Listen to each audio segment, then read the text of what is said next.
Hey, Wow. that score, 4 points, Yeah. that was because I bled him dry in that last auction. Yeah, oh, you did? Yeah, that is true. That is true. So, okay. So, let's start on that side of the table. When Martin's done No, carry on. I'm recording scores. I'm just getting ready to record scores, and my finger's just All not right. cooperating. So, thoughts on the game in general. So, I'll start with you, Greg, since this is only your second game. Yeah, I enjoy it. I really like things that are, I wouldn't say this is heavy with theme, but it's heavy with personality. How so? The theme I don't necessarily feel that's there. Like, it's just kind of pushing stuff around. But there's a lot of personality here. There's a lot of art, a lot of the different characters with the,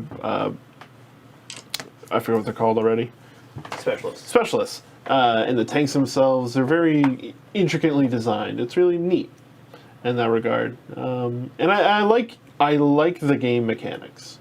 I'm just really bad at them. But I'm notoriously really bad at auctions and valuing stuff, and especially market games. So even though you'd think, oh, it's a land grab game, it's all about getting property and getting your engine going together, it's really about making sure you can make some money through the market and through the auctions. Mm-hmm. If you overspend or underspend, then you're just getting resources to manipulate the market. And Hi. yeah, That's exactly what I did. Yeah, that's exactly it. How about you, Martin? Yeah, it was interesting. After we played the practice game, I enjoyed the market manipulation, the whole dynamic market thing, and I asked you sort of what other games are out there that have this element, because I was thinking about it, which is a kind of silly question for me to ask, because just a few weeks ago we played Automobile, which has exactly that same market manipulation element. Navigador has it as well, which I've not to a lesser played. degree, Yep. but yeah. And I was thinking, after that, well, actually, I preferred Automobile, and I actually came in today thinking, I'm actually not really that looking forward to playing this, but I'm on stream, I'm a good soldier, I'll play it. I actually enjoyed it more than I thought. And I think I got a little bit more into seeing how some of that market manipulation could happen. I mean, the water thing in the middle of the game for me was fantastic, and it was kind of accidental. I didn't really plan it cleverly, but at least I could. When somebody hands me a golden egg, most of the time I do actually grab it, that really played out well. And I'm thinking, I still feel in that comparison to Automobile, the edge goes to Automobile, because I really liked how streamlined and really boiled down to its essence that game is. But the fact that this allows you to buy and sell intermediate resources as well as the final resource gives this an interesting extra dynamic, which I think is really, really nice. Another thing I thought about the game, I was reading earlier this week or last week, Space Biff Dan Thoreau. Yeah. He was talking about how when we talk about theme, he thinks better to separate in setting and theme, where the theme is kind of more the sense and the feel of what you're doing, which in this case is, I would imagine, putting words into his mouth, means this whole dynamic market, the selling of resources, all the rest of it. And the setting is, it's a steampunk space kind of thing. And the setting of the game, I don't think comes through super strongly. I don't either. The artwork-wise, yes, but nothing else about this game says steampunk to me. Yeah, like I said, it's just the personality of the game is strong. Yeah, right. But the theme in terms of the mechanics of it really comes through really well. So I thought that was an interesting way of thinking of the difference between setting and theme. I could see that. And that was quite nice. When it comes to the physical layout of the board, though, I have a lot of problems with the componentry, the ergonomic design. I mean, I really wish they had the power grid-like cubes here rather than this track going back and forth, because I'm often misinterpreting what these two things mean or getting them confused as I'm glancing at it. And it would be much easier to see price and how much stuff is there, and the cubes on Power Grid do that perfectly, and Power Grid only is older than this by 10 years, so it's not as if they couldn't have figured that out. I also find these really fiddly. I mean, they kind of look cute. They totally are. But I mean, there's got to be a better way of doing that. Yeah, when you first pulled them out of the box, my first initial thing was, ooh, that's really cool. 5 minutes into the game, I was like, all right. That's a pain in the butt. Yeah, fair. Yep. All right, Shrey. Martin put it really well. Like, the market dynamics of the game are really interesting. issue with it in comparison to automobile is interesting. Is I struggle with understanding order of play in this kind of game. What do you mean? In what way? Like if I go first in this round, or if I go last, if I go after this person who is building this sort of resource, like it's going to help me or hurt me. Evaluating that is in here is important, and I don't evaluate it fast enough. Okay. I think if I was to play this a bunch more times, I might get burned out on it, like you did. I did years originally, ago. sure, yeah. Whereas automobile, I feel is actually a simpler market game. It's in terms of sort of understanding what people are what people are building, what people might build, the potential there, and I find that it's easier for me to keep track of, which makes it easier for me to understand, to try to predict, and so I feel like I have a better time actually playing the game. Is that because of, and I'm guessing, I don't know, but is that because of the dynamic turn order, the fact that it doesn't go just strictly clockwise like it does in automobile? That is part of it. Yeah, okay. For sure. I think, so I played automobile almost 10 times now, and I'm never gonna, I don't think I'll wear that out. I agree, yeah. for what it's worth, yeah, right. This one I feel like it would get to that point, but I do totally appreciate this market is unique in that, whereas in automobile, so you can buy resources to spend later, and you can sell, and the resources you buy or sell, you have to make a decision whether to keep them for buying other things later. Whereas in automobile, you're producing cars to sell. You're not producing cars to exchange for other factories or whatever. Right. The market dynamic in automobile is strictly to produce and sell. This is much more about like figuring out what you need, what you can sell, what you might be able to, what you might need to hold on to. It's a lot more like a stock game where it's more liquid than it is anything. Yes, it's very dynamic, and there are more levels to this than there is in automobile because of that fact. And for me, I hear what you guys are saying. Automobile's a top 50 game for me. It's one of my favorites of all time. However, I like this market better. One of my favorite things in all of board games is a dynamic market mechanism like this, as opposed to something like a Clans of Caledonia where it has a dynamic market that barely moves. Right.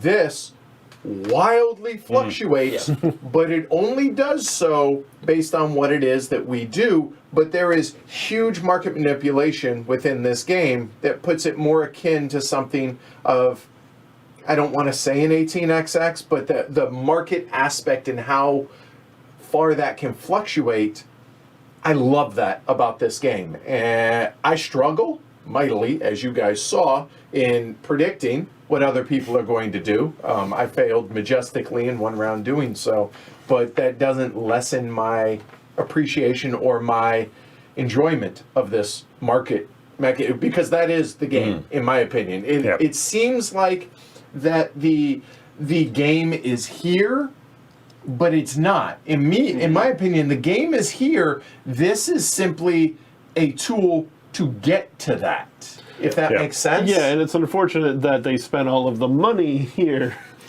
I feel like this game has a lot of overproduction. Yes, because 100%, it does. Because it ends up just being about a little market, a little tiny market. Like Container and the Estates kind of do it well, where it's just very simple, it's more abstract. And I think if this was a little bit more abstract, it'd be fine. I don't want to make a broad generalization. I say that, but I'm going to. It's a fantasy flight game. And it very much is a fantasy flight game with the plastic, with all of the tanks and all of this stuff over here and how it all fits in. I love the concept of it. But in actual functionality, it's a pain in the butt to have to always plug in and, does this fit this way and whatever.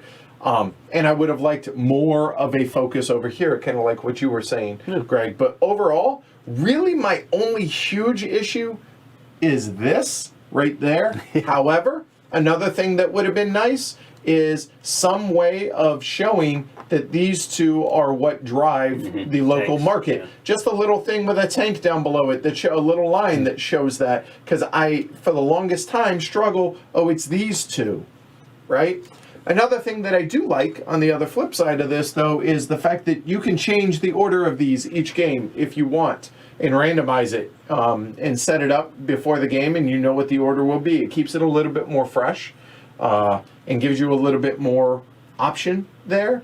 But overall, I really like the game, even if I don't love the game. But boy, do I love that market mechanism. Oh, so much.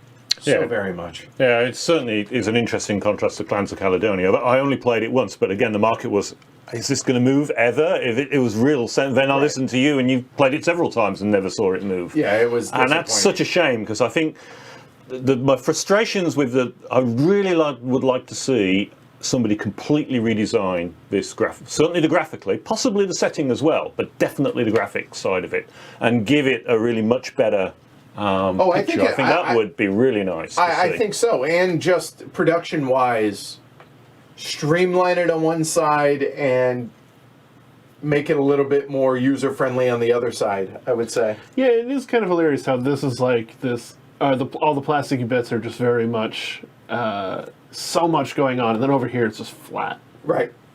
But again, that's an aesthetic. But from functionality, I mean, it worked fine. Yeah. It does its job, but I do think the difference between the price and the quantity available, the could be better defined. But yeah, I hear you.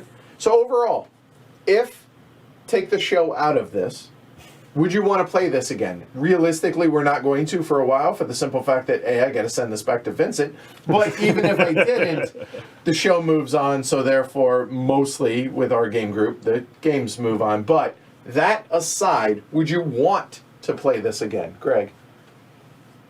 I would not choose to play this again, but if somebody else wanted to, and we hadn't played it in a couple of years... A couple of years?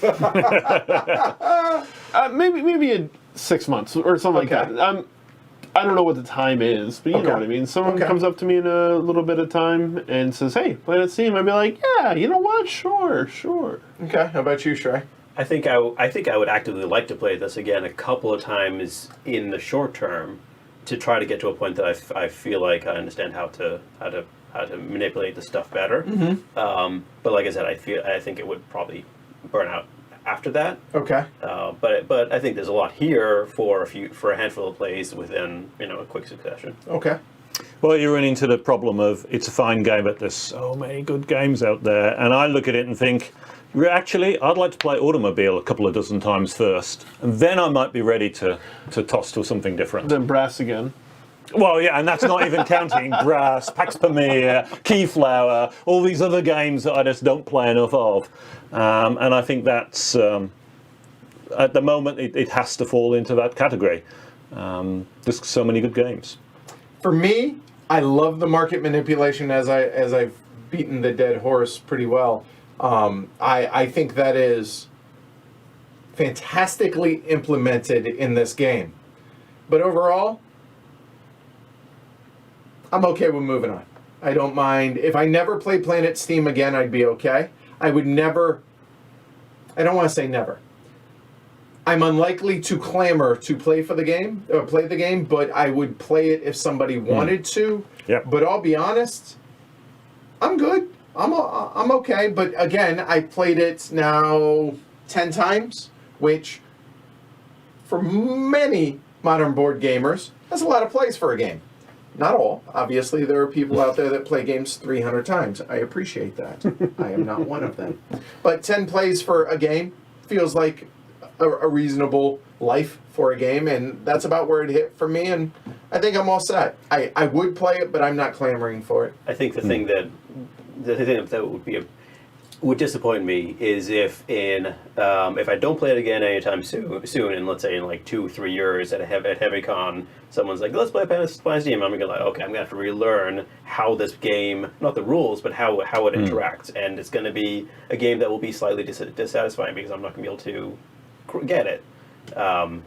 So coming back to a game like this in a few years is just like, that's why I say in the short term I would totally play it again. But That makes sense. So play it numerous times in a relatively short period of time to get the max out of the game. That's what I would. Yeah.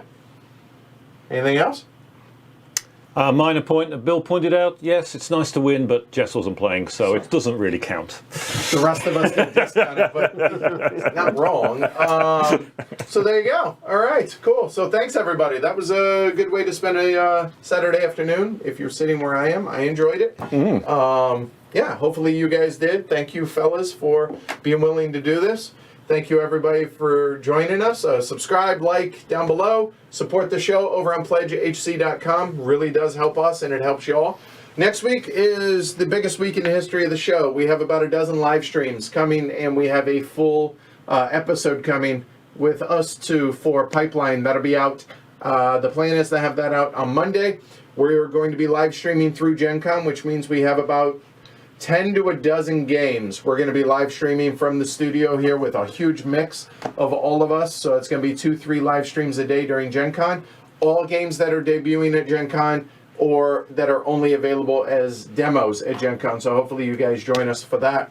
I'll be back Monday at 11 a.m. for the weekly look ahead, which will cover all of this in detail. Until then, I've got a lot of work to do. So we're out of here. I'm Edward. I'm Greg.